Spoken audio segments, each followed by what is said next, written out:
Magandang gabi po. Ako po si Sander Villatona. Para sa mga nais na inyo. Ngayon po, mayroon tayo interviewin ng pang 37 anyos na babae. Magandang gabi, ate. Kamusta ka? Mabuti naman. Laki mo na, Sander. Hindi kita nakita. 6 months na lang. Bakit nagkakawag sa akin?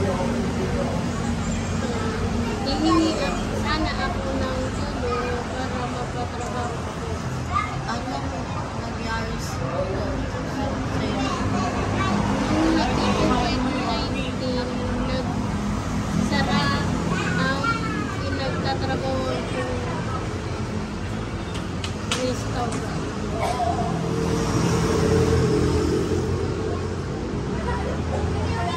Ang hirap ng buhay sa probinsya, nagtatanim ng kamote.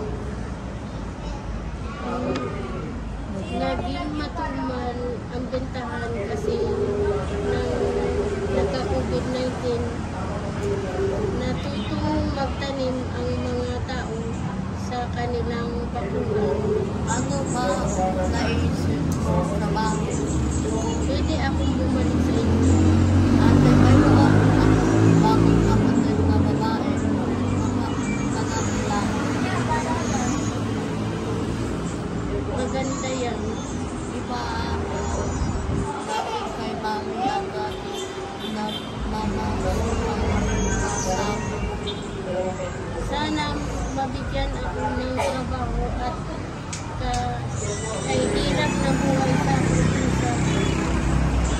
Madalas walang trabaho at walang makain at napunta kami sa masukan. Ate, ano po yung masukan? Ito yung lugar na dulo ng mga gubat baka magkaswerte makakuha ng prutas o gulay. Mahirap na po talaga masukan. Paano pag walang makuha? Inom na lang ng tubig at walang pagpili ng bigas. Sana ate, matulungan ka namin.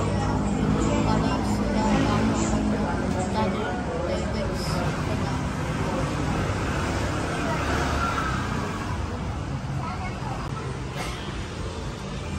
Oh, Sander.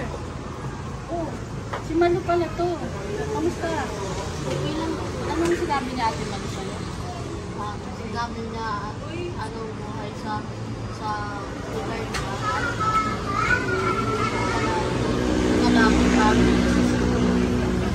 Si Amber, oh. Kaya alagad. Opo, ate.